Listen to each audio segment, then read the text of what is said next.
नमस्कार दोस्तों।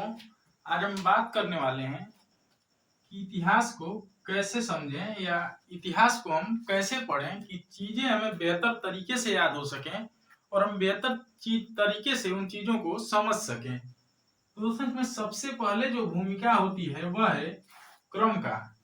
यानी किसी भी चीज को जब हम क्रम वाइज यानी श्रेणी से एक क्रम में याद करते हैं तो चीजें हमको बेहतर समझ में आती हैं। अगर हम हिस्ट्री उठाते हैं तो सबसे पहले हम एंशिएंट उठाएं,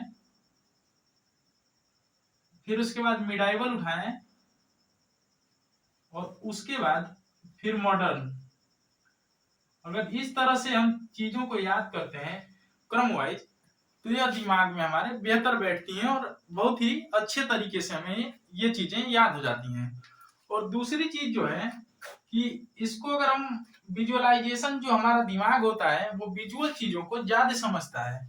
तो अगर इस जैसे अगर हमने कोई मूवी देखी तो वो हमें ज्यादा दिनों तक याद रहती है, जबकि अगर हम किसी चीज को अभी तुरंत पढ़ते हैं और घंटे 2 घंटे बाद या 3 घंटे बाद हो सकता है वो थोड़ा याद आए, पर जैसे ही 2 4 या 10 दिन बीतता है वो चीजें हमारे दिमाग से ऑटोमेटिक समाप्त हो जाती हैं। और हालांकि समाप्त नहीं होती है, हमारे सबकॉन्शियस माइंड में वो चीजें सुरक्षित रहती हैं, परंतु जब तक वह चीज हमारे सामने आती नहीं है तो हमें यह समझ नहीं आता कि हमने उस चीज को पढ़ा था और वो हमें याद नहीं आ रही है। तो सबसे पहले कि इसके प्रति अपना जो नजरिया है वह हमको बदलना है कि हम किसी भी चीज को पढ़ रहे हैं तो उसको हमें इस भाव से पढ़ना है कि हम इस चीज को याद करेंगे। और अगर हमारा भाव यह है कि चलिए हमने पढ़ लिया फिर दोबारा से रिवीजन करेंगे और ये करेंगे, तो ये चीजें हमारे समझ में नहीं आती। हमें यह सोचना है कि हम एक बार में ही जितना बेहतर दे सकते हैं किसी चीज को, हमने पहली बार में ही जितना अच्छे से समझ लिया। यानी वो कहते हैं कि first impression is last impression. तो किसी चीज को जितने बेहतर से हमने पहली बार में समझ लिया तो वो हमारे लिए बहुत ही फायदेमंद है। हाँ, अलग चीज है कि दोबारा से हम उन चीजों का रिवीजन करते रहें। और दूसरी बात, ज्यादा दिनों तक याद रखने के लिए किसी भी चीज को बहुत ज्यादा दिनों तक अगर हम याद रखना चाहते हैं तो उसके लिए जरूरी है मनन। यानी अध्ययन के बाद जब हम किसी भी चीज को ज्यादा दिनों तक याद रखते हैं तो हमें मन में ही उस चीज का रिवीजन करते रहना है। जैसे अगर आप हिस्ट्री पढ़ी और आप कहीं बैठे तो उस चीज को अगर आप अपने दिमाग में चला रहे हैं तो यह बेहतर है। जबकि उस चीज का अगर आपके दिमाग में चलना जितना इतना जरूरी है, जब तक यह आपके दिमाग में चल रहा है, अगर आपने आज पढ़ा और यह आपके दिमाग में चल रहा है तो समझ लीजिए आपका रिवीजन कंप्लीट हो गया। दोबारा से आपको बुक उठाने की जरूरत नहीं है। जैसे ही आपके सामने क्वेश्चन आएगा आप सही क्वेश्चन पे टिक कर देंगे। और दूसरा बात है जो तीसरी बात जो है वह है पढ़ाई के लिए समय।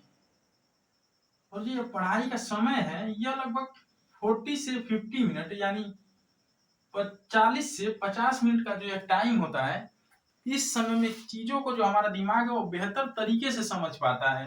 और जब हम किसी चीज को पढ़ते हैं 40 मिनट और आफ्टर 40 मिनट हम 5 मिनट या 10 मिनट का ब्रेक ले लें, इस 10 मिनट में हम चाहें तो या तो कोई गेम खेल लें या कुछ भी अन्य एक्टिविटी कर लें और उसके बाद फिर अगर हम पढ़ने बैठते हैं दोबारा से तो हमारा दिमाग उस चीज को अच्छे से समझता है। जबकि लगातार आप 2 घंटे या 4 घंटे बैठते हैं पढ़ाई के लिए तो दिमाग उतनी बेहतर स्थिति में नहीं होता जितना कि 40 से 50 मिनट पढ़ने के बाद होता है।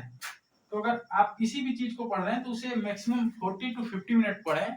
उसके बाद थोड़ा 10 से 5 मिनट का ब्रेक लें। आप उस टाइम पे आप गेम खेलें या कोई भी अन्य एक्टिविटी करें और उसके बाद से फिर आप दोबारा से पढ़ें और सब्जेक्ट को चेंज करके पढ़ें। जैसे 40 मिनट तक आपने हिस्ट्री पढ़ी और उसके बाद फिर आपको हिस्ट्री आप पढ़ रहे हैं 40 मिनट बाद, अगर आपका उसमें इंटरेस्ट आ रहा है तो ठीक है। अगर आपका इस हिस्ट्री में इंटरेस्ट नहीं आ रहा है आफ्टर 40 मिनट्स तो आप इसको चेंज करके आप हिस्ट्री की जगह पॉलिटी उठाएं और उसमें कुछ भी पढ़ें। फंडामेंटल राइट हो गया या कुछ भी आप सिटीजनशिप या जो भी आप उठाते हैं पॉलिटी में उस चैप्टर को पढ़ें।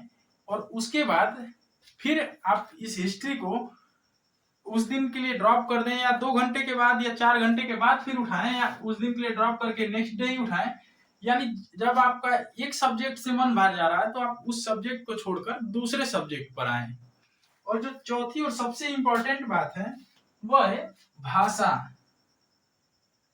जैसे जब क्वेश्चन पूछा जाता है तो भाषा यानी हमें किस लैंग्वेज में वो प्रश्न किया जा रहा है, सबसे पहले उस चीज को समझना जरूरी है कि जो प्रश्न आ रहे हैं पेपर में वो किस तरह से आ रहे हैं, और प्रश्नों का जो मूल्यांकन है, प्रश्नों का मूल्यांकन अगर हम बेहतर तरीके से कर पा रहे हैं तो यह जरूरी है कि हम प्रश्नों का उत्तर भी बेहतर तरीके से दे पाएंगे। अगर हम प्रश्नों का मूल्यांकन नहीं कर पाएंगे तो प्रश्नों का उत्तर भी देना हमारे लिए मुश्किल हो जाएगा। तो प्रश्नों का ज्यादा से ज्यादा मूल्यांकन करें। और एक चीज और आप करें कि पढ़ाई के साथ, यानी जब आप रीडिंग कर रहे हैं तो रीडिंग के साथ साथ आप राइटिंग भी करें।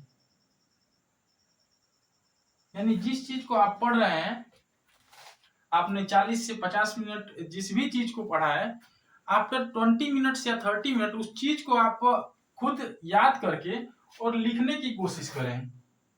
इससे आपको जो चीजें हैं वो ज्यादा से ज्यादा समझ में आएंगी और बहुत ही अच्छी तरीके से आप चीजों को समझ पाएंगे। और अगर इसके बाद भी आपको समझ में नहीं आता है तो आप एक बार कमेंट बॉक्स में मेंशन करिएगा, मैं इसके लिए अलग से वीडियो बनाऊंगा। सो दोस्तों, मिलते हैं नेक्स्ट वीडियो में।